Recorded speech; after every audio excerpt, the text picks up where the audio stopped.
আসসালামু আলাইকুম। ইরানের প্রেসিডেন্ট ইব্রাহিম রাইসির যে দুঃখজনক মৃত্যু, তাতে সারা বিশ্ব থেকেই শোক আসছে। ইরানের জনগণ শুধু নয়, সারা মুসলিম বিশ্বের জন্য একটি শোকের আবহাওয়া তৈরি হয়েছে। এমন পরিস্থিতিতেও ইসরায়েলের যেই আচরণ, দর্শক, সেটি নিয়েই একটি খবর। রাইসির স্মরণে নিরাপত্তা পরিষদে 1 মিনিট নীরবতা, চটেছে ইসরায়েল। এএফপি জাতিসংঘ থেকে এই রিপোর্টটি করেছে। হেলিকপ্টার বিধ্বস্তে নিহত ইরানের প্রেসিডেন্ট ইব্রাহিম রাইসি ও তার সফর সঙ্গীদের স্মরণে সোমবার 1 মিনিট নীরবতা পালন করেছে জাতিসংঘের নিরাপত্তা পরিষদের সদস্যরা। এই ঘটনায় ক্ষুব্ধ প্রতিক্রিয়া জানিয়েছে ইরানের চিরশত্রু ইসরায়েল। চিন্তা করেন, এরকম মৃত্যুর পরেও দুর্ঘটনা হতে পারে, তাদের সঙ্গে শত্রুতা আছে, মতবিরোধ আছে, কিন্তু তিনি তো একটা দেশের প্রধান, রাষ্ট্রপ্রধান। তো তার মৃত্যুতে শোক জানাবে না সারা বিশ্ব? না, ইসরায়েল সেটিও জানাতে চায় না। হেলিকপ্টারটি গত রোববার দুপুরের দিকে ইরানের পূর্ব আজারবাইজান প্রদেশের পর্বত ঘেরা ভারজাগান এলাকায় বিধ্বস্ত হয়।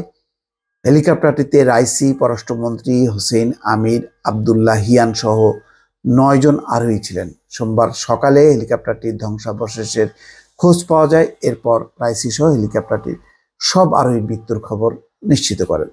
9 জন নিশ্চিত হয়। জাতিসংঘের নিরাপত্তা পরিষদের চলতি মে মাসের প্রেসিডেন্ট মোজাম্বিক, জাতিসংঘে নিযুক্ত মোজাম্বিকের রাষ্ট্রদূত পেদ্রো কমিসারিও আফোনসো ইরানের প্রেসিডেন্ট রাইসি সহ সফর সঙ্গীদের নিরাপত্তা পরিষদের সদস্যদের দাঁড়িয়ে 1 মিনিট নীরবতা পালন করতে বলেন।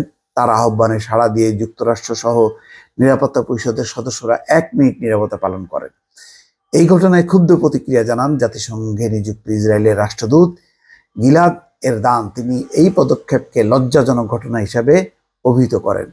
এক্সে দেওয়া এক ভিডিও বার্তায় গিলাদ বলেন, আপনারা ঠিকই দেখেছেন, জাতিসংঘের নিরাপত্তা পরিষদ ইরানের গণহত্যাকারী প্রেসিডেন্ট রাইসির স্মরণে 1 মিনিট নীরবতা পালন করেছে। কি লজ্জাজনক! নিরাপত্তা পরিষদ বিশ্ব শান্তি ও নিরাপত্তার জন্য হুমকি হয়ে উঠেছে বলেও মন্তব্য করেন ইসরায়েলের রাষ্ট্রদূত। গত 7 অক্টোবর ইসরায়েলে হামলা চালায় হামাস। এই ঘটনার পর থেকে গিলাদ ক্রমবর্ধমানভাবে জাতিসংঘের সমালোচনা করে আসছে। তারা প্রতিটা ইস্যুতে, অর্থাৎ কোনো সমালোচনা করা যাবে না। এই যে গণহত্যা চালাচ্ছে গাজায় নির্বিচারে, 35,000-এর উপরে মানুষ ইতিমধ্যে হতাহত হয়েছে, কিন্তু তারপরেও তাদের বক্তব্য হচ্ছে এই ব্যাপারে কোনো সমালোচনা করা যাবে না। অর্থাৎ জাতিসংঘ যতবার প্রস্তাব নিচ্ছে ততবার ইসরায়েল আপত্তি জানাচ্ছে, ক্ষুব্ধ প্রতিক্রিয়া প্রকাশ করছে। এই হচ্ছে তাদের মানসিকতা। যদিও মার্কিন যুক্তরাষ্ট্র কখনো সমর্থন দিচ্ছে, কখনো বিরোধিতা করছে, একটা চেক অ্যান্ড ব্যালেন্স করার চেষ্টা করছে, কিন্তু ইসরায়েলের যে ভূমিকা এত শোকাবহ ঘটনার পরও সেটি সত্যি, দর্শক, ন্যাক্কারজনক। ভালো থাকবেন। আল্লাহ হাফেজ।